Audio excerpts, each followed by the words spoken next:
واحد النهار واحد البنت صغيره عندها يلاه 4 سنين خرجت من دارهم كتجري وفرحانه وباغيه تلعب حدا الباب في الزنقه، ولكن دازت ساعه وساعتين والبنت ما رجعتش للدار، والوالدين ديالها بداو كيتشوشوا عليها، عياو هما كيتسناو، فخرجوا مرعوبين كيقلبوا عليها، داروا كاع زناقي وقلبوا الحي كامل وما لقاو عليها حتى شي اثار، وعلموا البوليس، ولكن الصدمه هي ان البنت بخرات ما بقى لها حتى شي اثار. دازت ايام وايام ديال العذاب، المر، الخوف والدموع اللي ما بغاش تنشف، والوالدين شعله فيهم العافيه وما عارفينش بنتهم فين كاينه. حتى لواحد النهار الاب غيسمع الدقان في الباب، مشى كيجري ويديه كيترعدوا بالخلعه، كيحسب ليه باللي بنته رجعت، فتح الباب ولكن ما لقى حتى شي واحد، لقى غير كرتونه صغيره محطوطه في الارض. ملي فتح ديك الكرتونه الصدمه كانت لدرجه الراجل سخف وطاح في الارض، لقى فيها عظام صغيره ومحروقه، العظام ديال بنته البريئه، ومعاهم بريه مكتوب فيها بنتكم ماتت. هاد الفاجعه الكحله اللي وقعت ما كانتش غير جريمه عاديه غادوز بحال كاع الجرائم، هذه كانت الصدمه اللي هزات المجتمع الياباني كامل وخلات الرعب يدخل لكل دار فيها الاولاد. البوليس تما ناضت فيهم العافيه وبداو كيديروا تحقيقات ماراطونيه ليل ونهار، بغاو يوصلوا باي ثمن لهذا الوحش اللي تجرد من الانسانيه ديالو وقدر يدير هذه الحاله في طفله بريئه،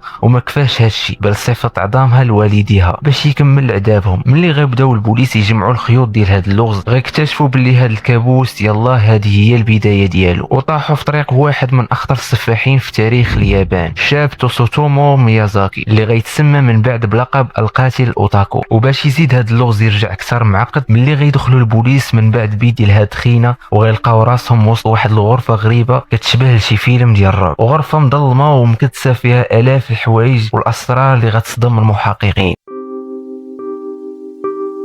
باش نفهموا كيفاش هاد الخينه وصل لهاد كامله خاصنا نرجعوا لعام 1962، العام اللي تولد فيه توسوتومو ميازاكي في ضواحي طوكيو. هاد الدري ما تولدش عادي بحال كاع الرضع، تولد بواحد العيب خلقي غريب ونادر بزاف في يديه، المفصلين ديال يديه بجوج كانوا قاصحين ومتصلبين لدرجه ما كيدوروش الفوق كاع. وتخيلوا معايا دري صغير ما كيقدرش يحط الكف ديال يديه الملويه على طابله بحال صحابه في القسم، واللي يهز كاس ديال الماء ولا القلم بطريقه طبيعيه. بطبيعه الحال الدراري الصغار في المدرسه ما كيرحموش وما كيعرفوش بحق المرض، كانوا ديما كيتنمروا عليه وكيضحكوا عليه وعلى المشيه ديالو وعلى يديه وكيسميوه المشوه. وهذا الشيء اللي خلى ميازاكي يحس بواحد النقص رهيب وواحد الغل وواحد الحقد كيكبر لداخل فيه يوم بعد يوم ضد المجتمع كامل. هرب من جحيم المدرسه ورجع لدارو، ولكن تما لقى جحيم كبر. الاب ديالو كان راجل قاصح بزاف، رجل اعمال غني ومشهور في المنطقه، ولكن ديما مشغول وما مسوقش لولده، وغيابه كان دائم. والام حتى هي كانت انسانه بارده في التصرفات ديالها وما عطاتوش الحنان الام اللي محتاجه اي طفل.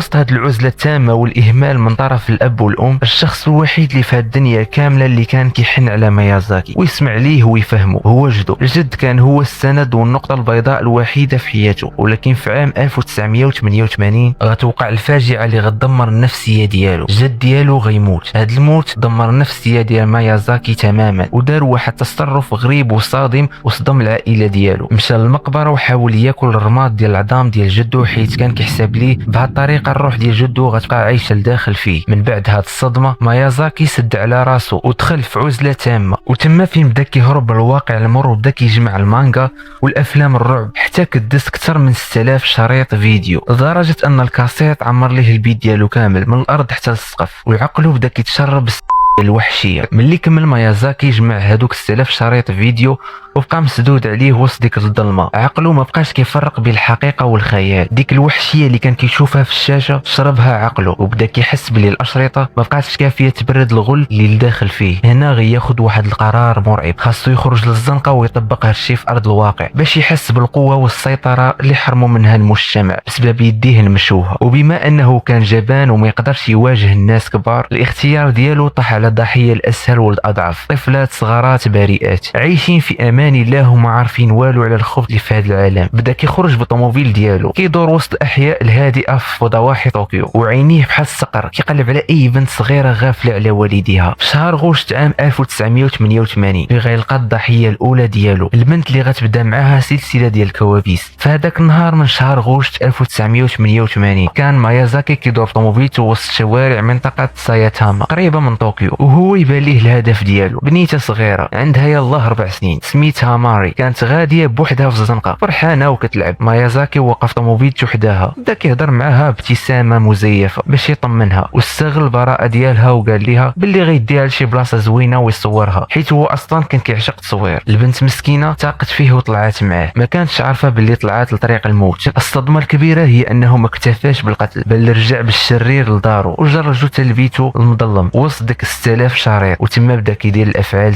والوحشيه، وهو كيصور كلشي بكاميرته باش يبقى يتفرج في ديك اللقطات ويعاودها ليل ونهار. ملي سال مايازاكي الافعال الوحشيه ديالو فكر في طريقه باش يخفي معالم جريمه وفي نفس الوقت يشبع الرغبه ديالو في تعذيب الوالدين. تما قرر يحرق جثه حتى رجعات عظام، وهنا في غتوقع اللقطه اللي صدمات اليابان وبدينا بها الحكايه. مايازاكي جمع هذوك العظام المحروقه ودارهم في كرتونه صغيره ومشى بالليل حطها حدا باب دار الوالدين ديال ماري، ومع هذيك البريه اللي مكتوب فيها بنتكم ماتت. ولكن الوحشيه ديالو ما حبساتش هنا، بدا كيدير لعبه نفسيه مريضه مع البوليس والصحافه، فبدا كيرسل رسائل مستفزه لوسائل الاعلام باسم مستعار يوكو ايمادا، وداير فيها راسو بحال شي مراه وهي اللي دارت هذه الجريمه، وكان كيكتب تفاصيل مجهريه على شنو وقع البنت باش يثبت للبوليس باللي راه هو القاتل الحقيقي، ويضحك على العجز ديالهم حيت ما قادينش يشدوه. وهذا التحدي والمراوغه خلى الرعب يكبر، والبوليس حسوا بالاهانه، ومايازاكي زاد طغى وبدا كيوجد للضحيه ثانيه. ملي شاف مايازاكي باللي البوليس عاجزين والبلاد كامله مقلوبه وخايفه على ولادها زاد طغى. في نفس العام 1988 خرج عاوتاني الصيد في الشوارع، وهاد المره طاح على الضحيه الثانيه، طفله بريئه عندها يلاه 7 سنين وسميتها ماسامي. دار ليها نفس السيناريو، طمعها وداها لواحد القنت معزول وخنقها بدم بارد. وفي شهر دجنبر عاود الجريمه للمره الثالثه مع بنيه اخرى عندها يلاه 4 سنين سميتها اياكا. مايازاكي ما بقاش كيقدر يحبس من هذا الجوع ديال القتل اللي فيه، ورجع كيتفنن في تعذيب الجثث